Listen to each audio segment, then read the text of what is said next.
ओम नमः शिवाय। ಭಾರತ್ ಮಾತಾ ಶಿವಶಕ್ತಿ ಅವತಾರ್ ಓಂ ಮಂಡಳಿ ಸತ್ಯಗೀತಾ ಮುರಳಿ ಓಂ ಪಿತಾಶ್ರೀ ಶಿವಬಾಬಾರವರ ನೆನಪಿದೆಯೇ? ಮುರಳಿಯ ದಿನಾಂಕ 20/10/2025 ಪ್ರಾತಃ ಕ್ಲಾಸ್ 30/5/1968 ಓಂ ನಮಃ ಶಿವಾಯ। ಪ್ರೀತಿಯ ಮಕ್ಕಳೇ, ಬುದ್ಧಿಯಲ್ಲಿ ಜ್ಞಾನ ಧಾರಣೆ ಇರಬೇಕು. ನಾವು ಆತ್ಮಗಳು, ಅವರ ಇದು ಅಕಾಲ ಸಿಂಹಾಸನ. ಬುದ್ಧಿಯಲ್ಲಿ ನೆನಪಿರಬೇಕು, ನಾವು ಸಹೋದರ ಸಹೋದರರು ಎಂದು ಮಾತನಾಡಬೇಕು.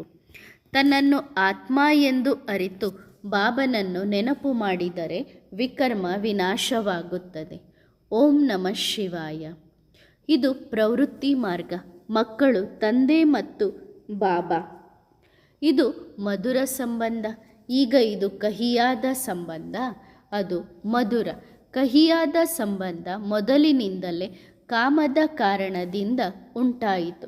ಏಕೆಂದರೆ ಇದು ತಮೋಪ್ರಧಾನ ರಾವಣನ ರಾಜ್ಯ. ರಾವಣನನ್ನು ಸುಡುತ್ತಾರೆ, ಆದರೆ ಏಕೆ ಸುಡುತ್ತಾರೆ ಎಂಬುದು ಗೊತ್ತಿಲ್ಲ. ಸಂಪ್ರದಾಯದಿಂದಲೇ ಸುಡುತ್ತಾರೆ ಎಂದು ತಿಳಿದುಕೊಳ್ಳುತ್ತಾರೆ. ಯಾವಾಗಿನಿಂದ ಸುಡುತ್ತಾ ಬಂದಿದ್ದಾರೆ ಎಂಬುದು ಗೊತ್ತಿಲ್ಲ. ನೀವು ಮಕ್ಕಳಿಗೆ ಗೊತ್ತಿದೆ, ಈ ರಾವಣ ದುಷ್ಟ, ರಾಮ ಒಳ್ಳೆಯವನು. ರಾಮನ ಹೆಸರನ್ನು ಕೇಳಿದಾಗ ಪ್ರೀತಿ ಎದ್ದೇಳುತ್ತದೆ. ರಾವಣನ ಹೆಸರನ್ನು ಕೇಳಿದಾಗ ಚೀಚಿ ತೋರುತ್ತದೆ. ಚೀಚಿ ರಾವಣನ ರಾಜ್ಯ ಅರ್ಧಕಲ್ಪ ನಡೆಯುತ್ತದೆ. ಚೀಚಿ ಜಗತ್ತು ಮತ್ತು ವಾಹ ಜಗತ್ತು. ನೀವು ಈಗ ಅರ್ಥ ಮಾಡಿಕೊಂಡಿದ್ದೀರಿ. ಜ್ಞಾನವಿಲ್ಲದೆ ಭಕ್ತಿಯಲ್ಲಿ ಮನುಷ್ಯ ಪ್ರಾಣಿಗಿಂತಲೂ ಕೆಳಮಟ್ಟದವರು. ಪ್ರಾಣಿಗಳಲ್ಲಿ ಕನಿಷ್ಠವಾದದ್ದು ಕೋತಿ. ಹಾಗೆ ಈ ಕಾಲದ ಮನುಷ್ಯರಲ್ಲಿ ಕೋತಿಯ ದುರ್ಗುಣಗಳಿವೆ. ಮಕ್ಕಳಿಗೆ ಜ್ಞಾನ ಸಿಕ್ಕಿದೆ, ಆದ್ದರಿಂದ ಹೇಳುತ್ತಾರೆ, ಯಾರಾದರೂ ಡಾಕ್ಟರ್ ಆಗಿರಬಹುದು. ಗುಣ ಡಾಕ್ಟರ್ ಆದರೂ ಸಹ ಜ್ಞಾನದ ಮಾತಿನ ಬಗ್ಗೆ ಹೇಳುವುದಾದರೆ ಕೋತಿ ಎಂದು ಹೇಳಬಹುದು. ಏಕೆಂದರೆ 5 ವಿಕಾರಗಳಿವೆ. ಆದರೆ ನೇರ ಹೇಳಿದರೆ ಸಿಟ್ಟಾಗುತ್ತಾರೆ. ಅರ್ಥದಿಂದ ತಿಳಿದುಕೊಳ್ಳಬೇಕು. ಇಂದಿರಾ ಗಾಂಧಿ ನಿಮ್ಮ ಮುಂದೆ ಬಂದರೆ ಅವರಿಗೂ ತಿಳಿಸಬಹುದು. ಒಂದು ದಿನ ಅವರೂ ಕೂಡ ಬರುತ್ತಾರೆ. ಜನರು ಕೇಳುತ್ತಾರೆ, ಇಂದಿರಾ ಗಾಂಧಿಯವರು ಈ ಮ್ಯೂಸಿಯಂ ನೋಡಿದ್ದಾರಾ? ಅವರಿಗೆ ಕೂಡ ತಿಳಿಸಬಹುದು. ಈಗ ಭಾರತವನ್ನು ಮುಳ್ಳುಗಳ ಅರಣ್ಯ ಎಂದು ಹೇಳುತ್ತಾರೆ. ದೇವತೆಗಳ ರಾಜ್ಯವಿದ್ದಾಗ ಅದನ್ನು ಹೂಗಳ ಉದ್ಯಾನವೆಂದು ಹೇಳುತ್ತಿದ್ದರು. ನೀವು ಇದನ್ನು ಅನುಭವ ಮಾಡಿದ್ದೀರಿ. ಯುಕ್ತಿಯಿಂದ ಹೇಳಬಹುದು. ದೇವತೆಗಳಲ್ಲಿ ಗುಣಗಳು ಜಾಸ್ತಿ, ಮನುಷ್ಯರಲ್ಲಿ ಕಡಿಮೆ. ಅಂತಹ ದಿನ ಬರುತ್ತದೆ, ನಿಮ್ಮ ಹೆಸರು ಪ್ರಸಿದ್ಧಿಯಾಗುತ್ತದೆ ಮತ್ತು ಬೇರೆಯ ಧರ್ಮಕ್ಕೆ ಹೋದವರು ಮತ್ತೆ ಹಿಂದಿರುಗಿ ಬರುತ್ತಾರೆ. ಅನೇಕ ಧರ್ಮ ಸ್ಥಾಪಕರು ನಿಮ್ಮ ಪ್ರವಚನ ಕೇಳಲು ಬರುತ್ತಾರೆ. ಕೆಲವರು ತಮ್ಮ ಧರ್ಮವನ್ನು ಬಿಟ್ಟು ಹೊರಬರುತ್ತಾರೆ. ನೀವು ತಿಳಿದುಕೊಳ್ಳುತ್ತೀರಿ, ಅವರು ಮತ್ತೆ ಕನ್ವರ್ಟ್ ಆಗಿದ್ದಾರೆ ಎಂದು. ಹಿಂದೂಗಳು ಎಲ್ಲರೂ ಇದ್ದಾರೆ. ಆರ್ಯ ಸಮಾಜೀಯರು ಹಿಂದೂ ಧರ್ಮದ ಸಂಖ್ಯೆಯಲ್ಲೇ ಸೇರುತ್ತಾರೆ. ಹಿಂದೂ ಧರ್ಮದ ಸಂಖ್ಯೆ ಎಷ್ಟಿದೆ ಎಂಬುದನ್ನು ಕೇಳಿರಿ. ನೀವು ಬ್ರಾಹ್ಮಣರೆಂದು ಬರೆದರೂ ಸಹ ಹಿಂದೂಗಳಲ್ಲಿ ಸೇರಿಸುತ್ತಾರೆ. ಏಕೆಂದರೆ ನೀವು ಹಿಂದೂಸ್ತಾನದ ನಿವಾಸಿಗಳು. ನಿಮಗೆ ನಿಮ್ಮ ಧರ್ಮವೇ ಗೊತ್ತಿಲ್ಲ. ನಾವು ಹೇಳುತ್ತೇವೆ, ಹಿಂದೂ ಎಂದು ಬರೆಯಬೇಡಿರಿ. ಬ್ರಾಹ್ಮಣ ಎಂಬುದು ಕುಲ, ಆದರೂ ಹಿಂದೂಗಳಲ್ಲಿ ಸೇರಿಸುತ್ತಾರೆ. ಇತರರಿಗಂತೂ ತಮ್ಮ ಧರ್ಮ ಗೊತ್ತಿದೆ. ಈಗ ದಿನದಿಂದ ದಿನಕ್ಕೆ ತಮೋಪ್ರಧಾನರಾಗುತ್ತಾ ಬರುತ್ತಿದ್ದಾರೆ. ಬುದ್ಧಿ ಮಲಿನವಾಗುತ್ತದೆ. ಆತ್ಮ ತಮೋಪ್ರಧಾನವಾಗುತ್ತಾ ಹೋದಂತೆ ಪುರುಷಾರ್ಥವು ಕಡಿಮೆಯಾಗುತ್ತದೆ. ಬಾಬಾ ಹೇಳುತ್ತಾರೆ, ಭಕ್ತಿ ಮಾರ್ಗದಲ್ಲಿ ಎಲ್ಲರೂ ಭಾವಿಸುತ್ತಾರೆ, ಶಾಸ್ತ್ರ ಓದಿದರೆ ಭಗವಂತ ಸಿಗುತ್ತಾನೆ ಎಂದು. ಆದರೆ ಭಕ್ತಿ ಪೂರ್ಣವಾದಾಗ ಮಾತ್ರ ಭಗವಂತ ಸಿಗುತ್ತಾನೆ ಎಂದು ಗೊತ್ತಿಲ್ಲ. ಭಕ್ತಿಯ ಫಲ ಯಾವಾಗ ಸಿಗುತ್ತದೆ? ಒಬ್ಬರಿಗೂ ಅಥವಾ ಎಲ್ಲರಿಗೂ? ಇದನ್ನು ಯಾರಿಗೂ ಗೊತ್ತಿಲ್ಲ. ನಿಮಗೆ ತುಂಬ ಸಂತೋಷ ಇರಬೇಕು. ಶಿವಬಾಬಾ ಶಾಂತಿಯ ಸಾಗರ, ಸುಖದ ಸಾಗರ. ಆದರೆ ಈ ರೀತಿ ಹರ್ಷಿತ ಮುಖ ಎಂದು ಹೇಳಲಾಗುವುದಿಲ್ಲ. ಹರ್ಷಿತ ಮುಖದವರು ಎಂದು ದೇವತೆಗಳಿಗೆ ಹೇಳುತ್ತಾರೆ. ಅವರಿಗೆ ಮುಖವೇ ಇಲ್ಲ. ಹರ್ಷಿತ ಮುಖ ಹೆಚ್ಚಾಗಿ ನೀವು ಮಕ್ಕಳೇ ಇಲ್ಲಿ ಆಗಬೇಕು. ನೀವು ಸ್ಕಾಲರ್ಶಿಪ್ ನಿಮ್ಮೊಂದಿಗೆ ತೆಗೆದುಕೊಂಡು ಹೋಗುತ್ತೀರಿ. ಇಲ್ಲಿ ನೀವು ಹರ್ಷಿತರಾಗಿರುವುದು ತುಂಬ ಶೋಭೆ ಎನಿಸುತ್ತದೆ. ಬಡವರು ಹರ್ಷಿತರಾದರೆ ಇನ್ನೂ ಶೋಭೆ ಎನಿಸುತ್ತದೆ. ಬಾಬಾ ಜ್ಞಾನವನ್ನು ಬಡವರಿಗೆ ಕೊಡುತ್ತಾರೆ. ಹಾಗಾದರೆ ಅವರು ಹರ್ಷಿತರಾಗಿ ಬಾಬನ ಪರಿಚಯ ಕೊಡಬೇಕು. ಅವರು ಬರೆಯುತ್ತಾರೆ, ನಾವು ಬಾಬನ ಬಗ್ಗೆ ತಿಳಿದುಕೊಂಡಿಲ್ಲ.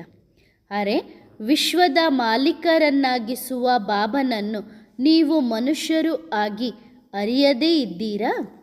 ಬಾಬಾ ತನ್ನ ಮಕ್ಕಳಿಗೆ ಆಸ್ತಿ ಅವಶ್ಯವಾಗಿ ನೀಡುತ್ತಾರೆ. ನಾವು ಆತ್ಮಗಳು ಎಲ್ಲರೂ ಸಹೋದರ ಸಹೋದರರು. ವಾಸಸ್ಥಾನವು ಪರಮಧಾಮದಲ್ಲೇ ಇದೆ. ಬಾಬನನ್ನು ನಾವು ಅರಿತರೆ ಮಾತ್ರ ಕೇಳುತ್ತೇವೆ.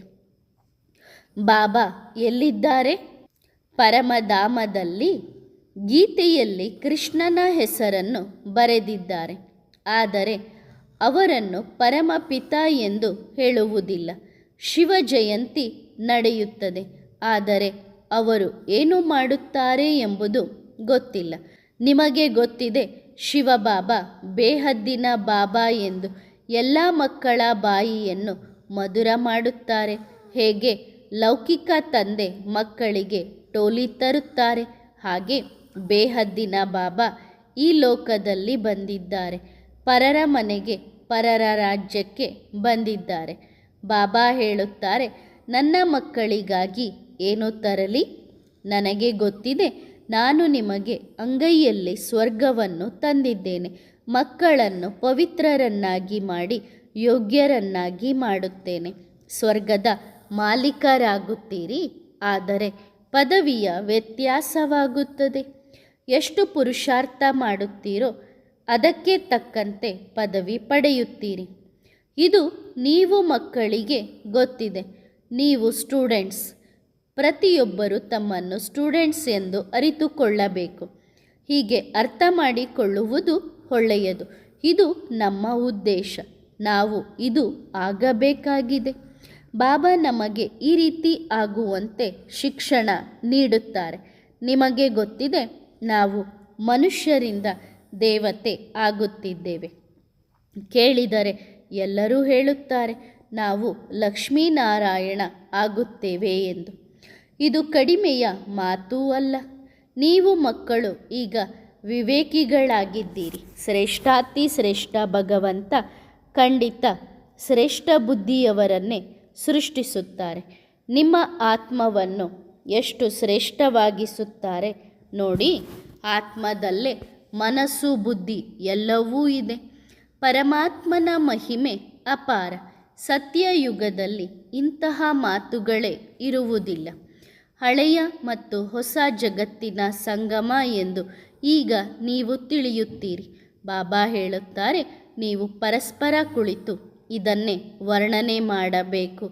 ಬೇಹದ್ದಿನ ಬಾಬಾ ಹೇಗೆ ನಮ್ಮನ್ನು ಬೇಹದ್ದಿನ ಮಾಲೀಕರನ್ನಾಗಿ ಮಾಡುತ್ತಾರೆ ಎಂಬುದನ್ನು ನೀವು ಚಿತ್ರ ಪ್ರದರ್ಶನ ಮಾಡುತ್ತೀರಿ ಅಲ್ಲವೇ?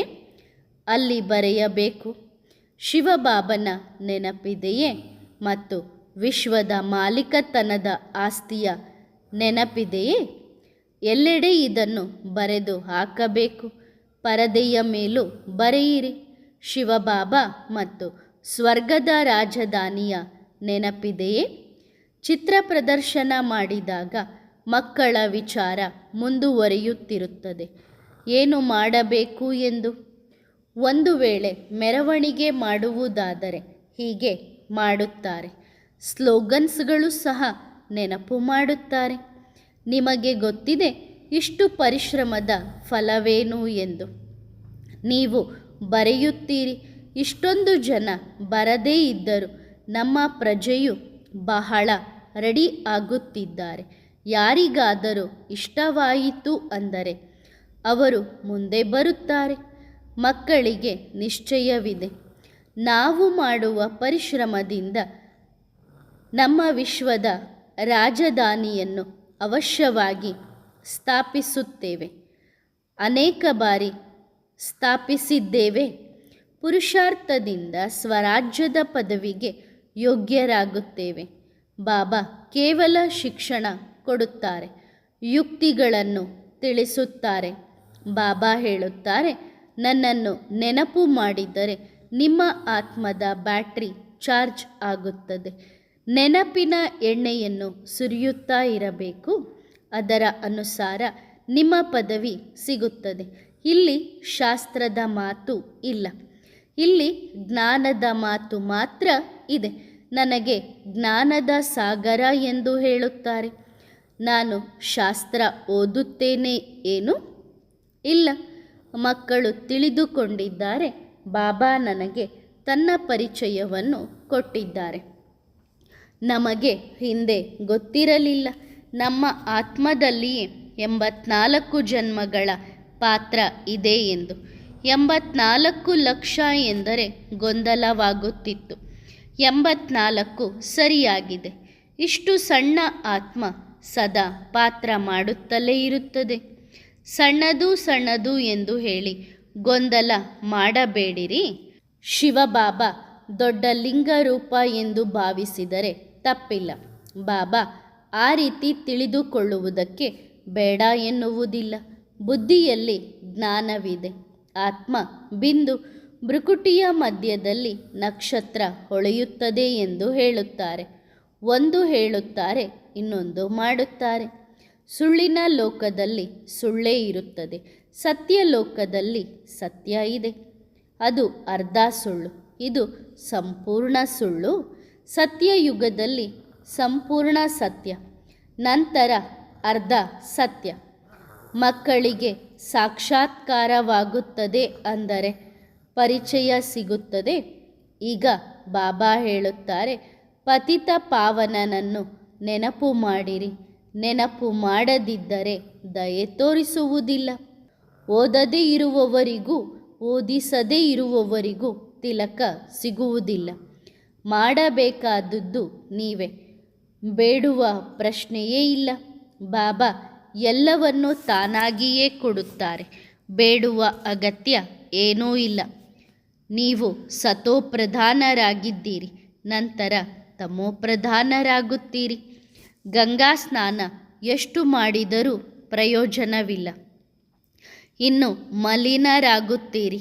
ಹೇಳುತ್ತಾರೆ, ಪತಿತ ಪಾವನ ಪರಮಪಿತ ಪರಮಾತ್ಮ. ಆದರೂ ಗುರುಗಳ ಹತ್ತಿರ ಹೋಗುತ್ತಾರೆ. ಅವರಿಗೆ ಗೊತ್ತಿಲ್ಲ ಅವರು ಪಾವನ ಮಾಡಲಾರರು ಎಂದು. ಏಕೆಂದರೆ ಜನ್ಮವನ್ನು ವಿಕಾರದಿಂದಲೇ ಪಡೆಯುತ್ತಾರೆ. ಹೌದು, ಪವಿತ್ರರಾಗಿದ್ದಾರೆ, ಆದ್ದರಿಂದ ಅವರಿಗೆ ಗೌರವ ಇದೆ. ಗುರುಗಳಿಗೆ ಅನುಯಾಯಿ ಆಗುತ್ತಾರೆ. ಇದು ಕೂಡ ತಪ್ಪಾಗಿದೆ. ಈಗ ಈ ಭಕ್ತಿ ಮಾರ್ಗದ ಮಾತುಗಳನ್ನು ಮರೆಯಬೇಕು. ಬಾಬಾ ಹೇಳುತ್ತಾರೆ, ಮಧುರಾತಿ ಮಧುರ ಮಕ್ಕಳೇ, ನನ್ನನ್ನು ನೆನಪು ಮಾಡಿರಿ.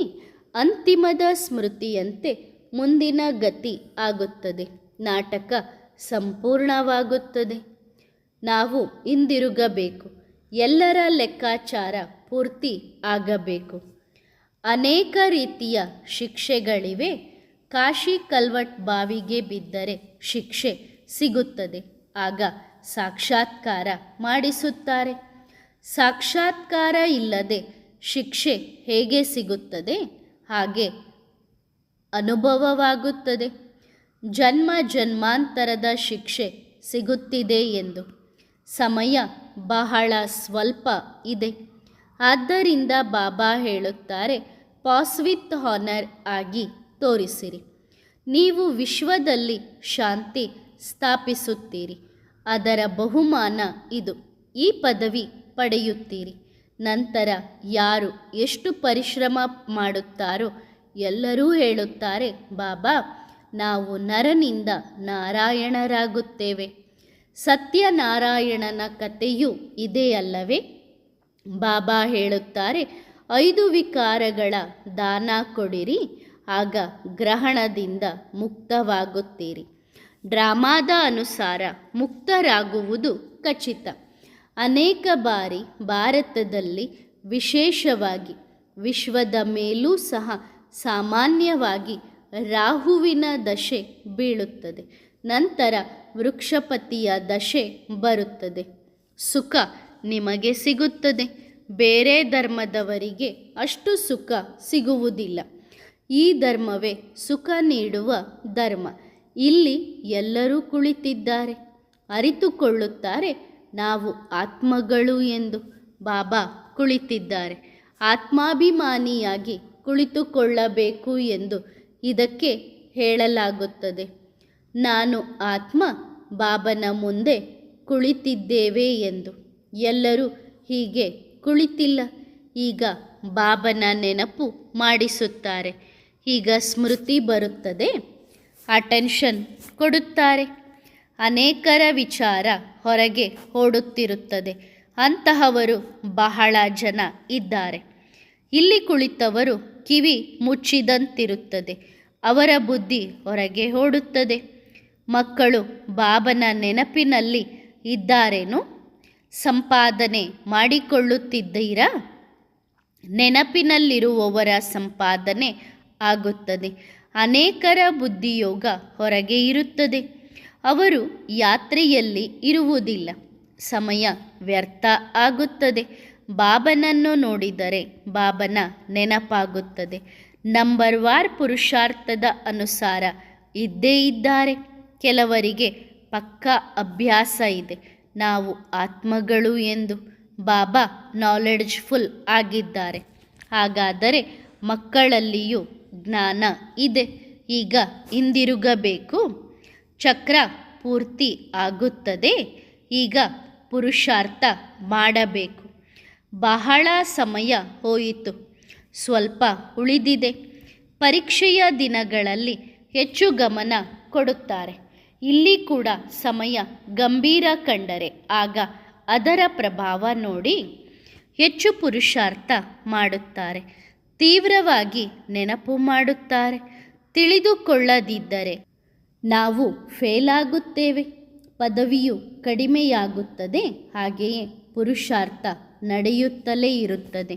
ದೇಹಾಭಿಮಾನದ ಕಾರಣದಿಂದ ವಿಕರ್ಮಗಳು ಆಗುತ್ತವೆ. ಅದಕ್ಕೆ 100 ಪಟ್ಟು ದಂಡ ಸಿಗುತ್ತದೆ. ಏಕೆಂದರೆ ಬಾಬನ ನಿಂದನೆ ಮಾಡಿಸುತ್ತಾರೆ. ಬಾಬನ ಹೆಸರಿಗೆ ಕಳಂಕ ಬರುವಂತಹ ಕರ್ಮ ಮಾಡಬಾರದು. ಆದ್ದರಿಂದ ಹಾಡುತ್ತಾರೆ, ಸದ್ಗುರುವಿನ ನಿಂದಕರಿಗೆ ಆಶ್ರಯ ಸಿಗದು. ಆಶ್ರಯ ಎಂದರೆ ರಾಜ್ಯ. ಓದಿಸುವವರು ಬಾಬನೆ. ಬೇರೆಯ ಸತ್ಸಂಗದಲ್ಲಿ ಗುರಿ ಉದ್ದೇಶ ಇರುವುದಿಲ್ಲ. ಕೇವಲ ನಿಮ್ಮಲ್ಲಿ ಇದೆ. ಇದು ನಿಮ್ಮ ರಾಜಯೋಗ. ಮತ್ತಾರು ಇಂತಹ ಮಾತುಗಳನ್ನು ಬಾಯಿಂದ ಹೇಳಲಾರರು. ನಾವು ರಾಜಯೋಗವನ್ನು ಕಲಿಸುತ್ತೇವೆ ಎಂದು ಅವರು ಭಾವಿಸುತ್ತಾರೆ. ಶಾಂತಿಯಲ್ಲೇ ಸುಖವಿದೆ ಎಂದು.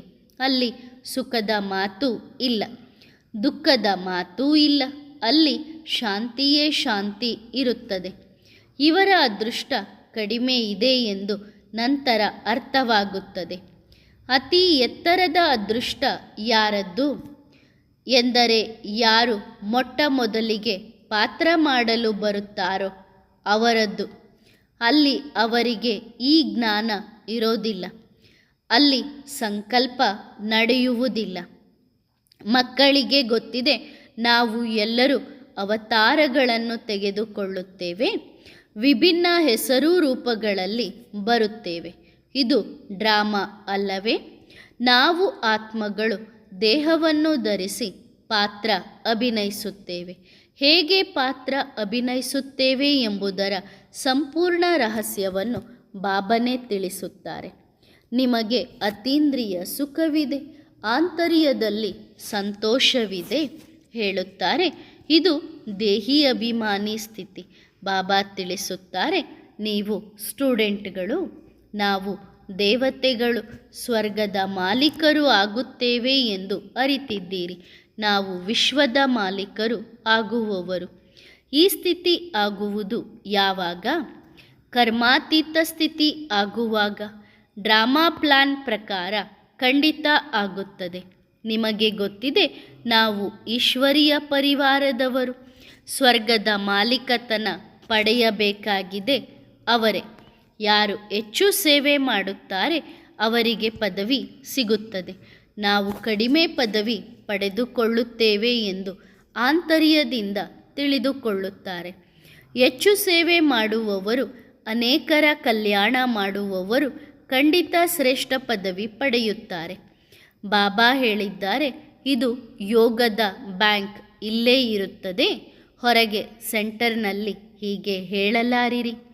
ಬೆಳಗ್ಗೆ 4 ಗಂಟೆಗೆ ಬನ್ನಿರಿ, ಬಟ್ಟಿಯಲ್ಲಿ ಕುಳಿತು ಯೋಗ ಮಾಡಿರಿ ಎಂದು ಹೇಳುವುದಿಲ್ಲ. ಸೆಂಟರ್ನಲ್ಲಿ ಇರುವವರು ಮಾತ್ರ ಹೀಗೆ ಮಾಡಬಹುದು. ಹೊರಗಿನವರಿಗೆ ಮರೆತು ಕೂಡ ಈ ರೀತಿ ಹೇಳಬಾರದು. ಕಾಲ ತುಂಬ ಕೆಟ್ಟದಾಗಿದೆ. ಇದು ಇಲ್ಲಿ ಇರುವವರಿಗೆ ಮಾತ್ರ ಸರಿಯಾಗುತ್ತದೆ. ಮನೆಯಲ್ಲಿ ಇದ್ದವರು ಮನೆಯಲ್ಲಿಯೇ ಕುಳಿತು ಮಾಡಬಹುದು. ಆದರೆ ಹೊರಗಿನವರು ಹೊರಗಡೆಯಿಂದ ಬರಬೇಕಾಗುತ್ತದೆ. ಇದು ಇಲ್ಲಿ ಇರುವವರಿಗೆ ಮಾತ್ರ. ಬುದ್ಧಿಯಲ್ಲಿ ಜ್ಞಾನ ಧಾರಣೆ ಇರಬೇಕು. ನಾವು ಆತ್ಮ, ಇದು ಆತ್ಮನ ಅಕಾಲ ಸಿಂಹಾಸನ. ನಾವು ಸಹೋದರ ಸಹೋದರ ಎನ್ನುವ ಅಭ್ಯಾಸವಾಗಬೇಕು. ಸಹೋದರ ಸಹೋದರರ ಜೊತೆ ಮಾತನಾಡಬೇಕು. ತನ್ನನ್ನು ಆತ್ಮ ಎಂದು ಅರಿತು ಬಾಬನನ್ನು ನೆನಪು ಮಾಡಿದರೆ ವಿಕರ್ಮಗಳು ವಿನಾಶವಾಗುತ್ತವೆ. ಬಾಬಾ ಮಕ್ಕಳಿಗೆ ಹೇಳುತ್ತಾರೆ, ಯಾರು ತಿಳಿದುಕೊಳ್ಳುತ್ತಾರೆ ಅವರು ಅನ್ಯರಿಗೂ ತಿಳಿಸುತ್ತಾರೆ. ಅವರೇ ಸೇವೆಗೆ ಹೊರಡುತ್ತಾರೆ. ಹಣ ಕೊಟ್ಟರೆ ಹಣ ಖಾಲಿಯಾಗುವುದಿಲ್ಲ. ಇದು ಅವಿನಾಶಿ ಜ್ಞಾನರತ್ನ. ಭಕ್ತಿಯ ತಕ್ಕಡಿಯೇ ಬೇರೆ, ಜ್ಞಾನದ ತಕ್ಕಡಿಯೇ ಬೇರೆ. ಜ್ಞಾನ ಒಬ್ಬ ಭಗವಂತ ಬಾಬನಿಂದ ಮಾತ್ರ ಸಿಗುತ್ತದೆ. ಭಕ್ತಿ ಅನೇಕ ಜನ್ಮಗಳಿಂದ ನಡೆಯುತ್ತಿದೆ. ಬಾಬಾ ಹೇಳುತ್ತಾರೆ, ನಾನು ಕೇವಲ ಒಂದು ಸಲ ಬಂದು ಎಲ್ಲರ ಸದ್ಗತಿಯನ್ನು ಮಾಡುತ್ತೇನೆ. ಇಲ್ಲಿ ಮಕ್ಕಳಿಗೆ ತುಂಬ ಒಳ್ಳೆಯ ಅವಕಾಶವಿದೆ. ಭಯ ಪಡುವ ಮಾತೇ ಇಲ್ಲ. ಯಾವುದೇ ಬಂಧನವಿಲ್ಲ. ಜಗತ್ತಿನಲ್ಲಿ ಎಷ್ಟೊಂದು ಗಲಾಟೆ ನಡೆಯುತ್ತಿದೆ. ಎಷ್ಟೊಂದು ಜನ ಅಸುರರು ಇದ್ದಾರೆ. ಆದರೆ ಇಲ್ಲಿ ಭಯವಿಲ್ಲ. ಯಾವುದೇ ಸಮಯವನ್ನು ನೀವು ನಿಗದಿಪಡಿಸಿದರೂ ಬಾಬಾ ಬರುತ್ತಾರೆ. ನಾನು ಮಾಲೀಕರ ಸೇವಕ ಎಂದು ಹೇಳುತ್ತಾರೆ. ಎಲ್ಲರಿಗೂ ಸದ್ಗತಿ ಕೊಡುವವರು ನೀವು. ಹುಕುಂ ಆಜ್ಞೆ ಮಾಡಿದ್ದೀರಿ ಅಲ್ಲವೇ? ಹೇ ಪತಿತ ಪಾವನ, ಬನ್ನಿರಿ. ಬಾಬನ ಕೆಲಸವೇ ಇದಾಗಿದೆ. ಪತಿತರನ್ನು ಪಾವನ ಮಾಡುವುದು ಬೇಹದ್ದಿನ ದೋಬಿಯೇ ಆಗಿದ್ದಾರೆ. ಒಳ್ಳೆಯದು. ಮಕ್ಕಳಿಗೆ ನೆನಪು, ಪ್ರೀತಿ ಮತ್ತು ನಮಸ್ತೆ. ವರದಾನ: ಸದಾ ಭಾಗ್ಯವಂತರಾಗಿರಿ. ಸದಾ ಭಾಗ್ಯವಂತರ ಲಕ್ಷಣ ಲೈಟ್ನ ಕಿರೀಟ. ಆ ಕಿರೀಟದ ಪ್ರಾಪ್ತಿಯ ಆಧಾರ ಶುದ್ಧತೆ ಮತ್ತು ಸರ್ವ ಪ್ರಾಪ್ತಿ. ಸಂಪೂರ್ಣ ಶುದ್ಧತೆ ಅಂದರೆ ಮನಸ್ಸಿನಲ್ಲಿಯೂ ಒಂದು ವಿಕಾರವೂ ಇರಬಾರದು. ಸರ್ವ ಪ್ರಾಪ್ತಿ ಅಂದರೆ ಬಾಬನಿಂದ ಜ್ಞಾನ, ಸರ್ವಗುಣ ಮತ್ತು ಸರ್ವಶಕ್ತಿಗಳ ಪ್ರಾಪ್ತಿ. ಈ ಸರ್ವ ಪ್ರಾಪ್ತಿಗಳ ಲಕ್ಷಣವೇ ಅವಿನಾಶಿ ಖುಷಿ. ಆದ್ದರಿಂದ ಸದಾ ಭಗವಂತ ಎಂದರೆ ಸದಾ ಖುಷಿಯಲ್ಲಿ ಇರುವವರು. ಭಾಗ್ಯವಂತರಾಗಿದ್ದೀರಿ. ಈಗ ಸದಾ ಭಾಗ್ಯವಂತರಾಗಿರಿ. ಒಳ್ಳೆಯದು. ಓಂ ನಮಃ ಶಿವಾಯ.